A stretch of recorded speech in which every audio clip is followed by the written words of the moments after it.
Shalom saudara-saudariku yang terkasih dalam Kristus Yesus. Apakah kita pernah mengalami di mana permohonan kita kepada Tuhan belum dijawab? Seakan-akan Tuhan diam saja dan meninggalkan kita. Beberapa tahun yang lalu, saya juga pernah merasakan permohonan saya sepertinya tidak dijawab Tuhan. Saya pernah mengalami sakit sampai saya harus dioperasi sampai 3 kali. Waktu awal-awal saya sakit, saya masih menganggap enteng penyakit saya. Memang saya berdoa pada Tuhan mohon kesembuhan. Tapi di satu sisi, saya masih mengandalkan kekuatan saya sendiri. Seperti pemilihan dokter dan rumah sakit, semua saya putuskan sendiri. Sampai ketika saya harus dioperasi yang kedua, saya merasa kok Tuhan tidak menjawab saya.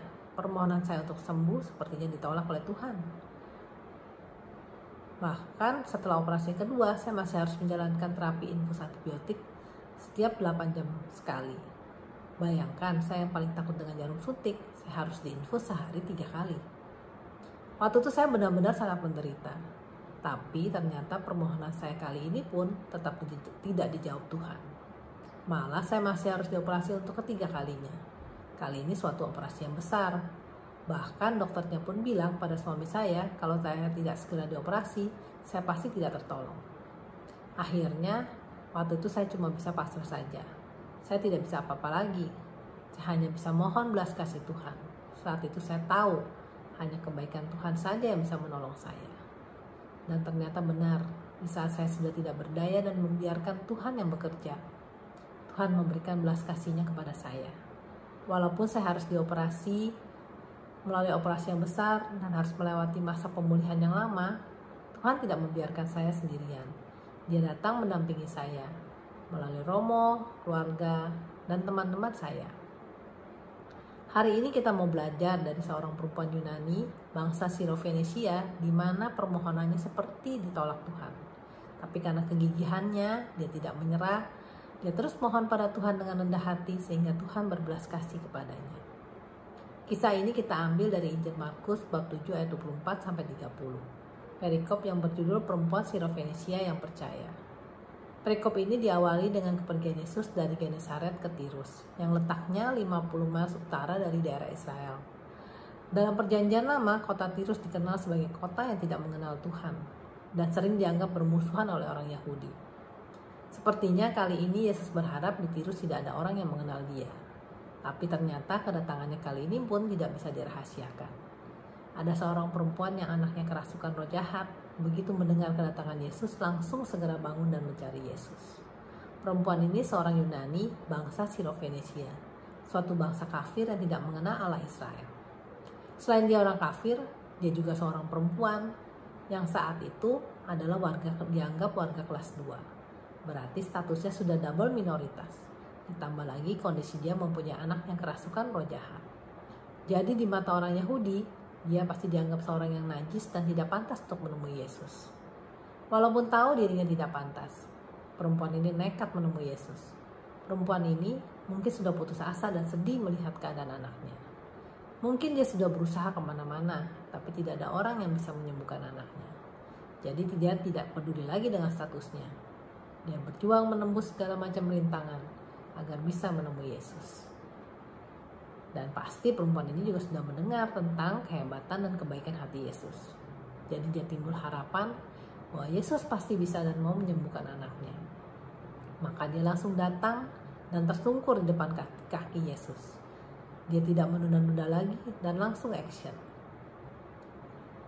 Kalau kita baca dari perikop paralelnya di Matius 15 ayat 23, dikatakan Yesus awalnya tidak menjawab dia sama sekali. Malah dikatakan para murid meminta Yesus untuk menyuruh perempuan ini pergi. Tapi malah perempuan ini terus mengikuti Yesus sambil berteriak-teriak. Perempuan ini tidak menyerah. Dia terus mengikuti Yesus.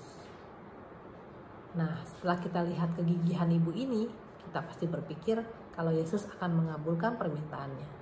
Tapi ternyata jawaban Yesus di luar dugaan kita. Bahkan terkesan menghina. Yesus mengatakan, biarlah anak-anak yang dahulu, sebab tidak patut mengambil roti yang disediakan bagi anak-anak dan melemparkannya kepada anjing. Di sini seakan-akan Yesus menyebut perempuan ini anjing dan tidak patut mendapatkan roti. Mari kita perhatikan lagi perkataan Yesus. Kata anak-anak di sini sudah jelas ditujukan kepada bangsa Israel. Tapi kata anjing yang dipakai Yesus di sini ternyata bukanlah kata anjing yang Ditujukan untuk anjing yang berkeliaran di luar, yang kotor, yang sering makan makanan sampah. Yang sering kata ini dipakai oleh bangsa Yahudi untuk menghina bangsa di luar bangsa Yahudi pada waktu itu. Tapi kata anjing yang digunakan di sini adalah kata untuk anjing-anjing yang di bawah meja, anjing kecil yang lucu yang diperkenankan masuk ke dalam rumah dan mendapat makanan sisa rumah. Ilustrasinya mungkin seperti ini. Di rumah kami mempunyai 4 ekor anjing, yang ketika kami makan malam selalu duduk mengelilingi meja makan. Kadangkala anak-anak kami suka diam-diam memberikan makanan pada anjing kami sebelum mereka selesai makan. Dan tentu saja saya tegur karena saya selalu menekankan kami sendiri harus makan kenyang dahulu, baru sisanya diberikan kepada anjing-anjing kami. Tapi anjing-anjing kami juga anjing yang pintar. Kadang-kadang mereka meletakkan dagu mereka di pangkuan kami dan memandang kami dengan memelas. Sehingga kami tidak tega dan di tengah-tengah kami makan, kami pun memberi mereka makan. Jadi saya renungkan seperti ini. Pertama-tama keselamatan memang disediakan untuk bangsa Israel. Seperti makanan di meja makan kami, memang ditujukan untuk kami sekeluarga. Tapi makanan itu pun juga kami berikan kepada anjing-anjing kami setelah kami selesai makan. Bahkan kadang-kadang ketika kami tidak tega, di tengah-tengah makan kami pun memberi mereka makan. Saya rasa demikian juga keselamatan dari Tuhan. Memang awalnya untuk bangsa Israel, tapi bukan berarti tertutup bagi bangsa lain. Lagi pula Yesus di sini tidak menolak perempuan itu. Yesus berkata, biarlah anak-anak kenyang dahulu. Kalau keselamatan hanya untuk bangsa Israel, Yesus pasti akan bilang, roti hanya untuk anak-anak. Anjing tidak dapat bagian. Tapi Yesus berkata, biar anak-anak kenyang dahulu. Berarti keselamatan memang disediakan bagi semua orang. Reaksi dari perempuan ini sangat mengagumkan. Dia tidak marah, tidak sakit hati, tidak merasa terhina. Dia berkata, benar Tuhan. Tapi anjing yang di bawah meja juga makan remah yang dijatuhkan anak-anak. Perempuan ini mengakui Yesus sebagai Tuhan. Dia tahu Yesuslah yang punya kuasa. Dan dengan rendah hati dia mengakui dirinya bukan siapa-siapa. Dia sadar kalau dia bukan orang Israel. Dia datang dari kalangan bangsa asing. Dia tidak menyembah Allah Israel. Dia memang tidak punya tempat dalam meja perjamuan Allah.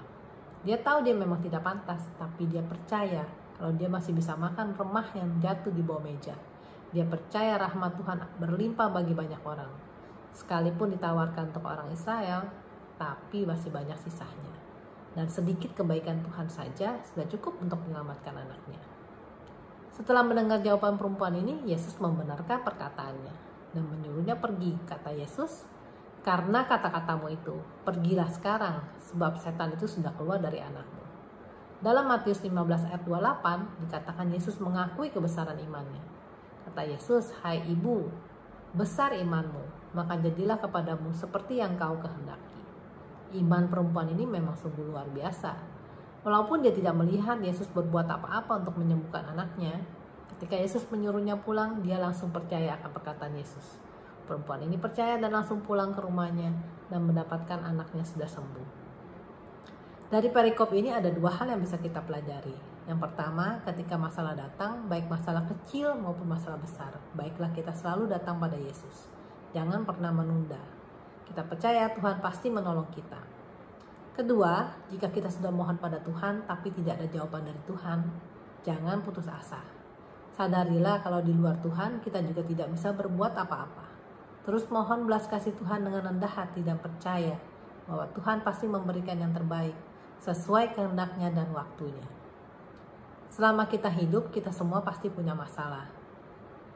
Saat ini mungkin ada di antara kita yang punya masalah yang tidak dijawab-jawab Tuhan, atau mungkin dihantam masalah yang bertubi-tubi. Seakan-akan Tuhan sudah meninggalkan kita. Jangan pernah putus asa. Tetap percaya, terus memohon dengan rendah hati. Karena hanya melalui kerendahan hati kita bisa mendapatkan rahmat dari Tuhan. Seperti yang dikatakan dalam Yakobus 4 ayat 6b. Allah menentang orang yang congkak, tetapi mengasihani orang yang rendah hati.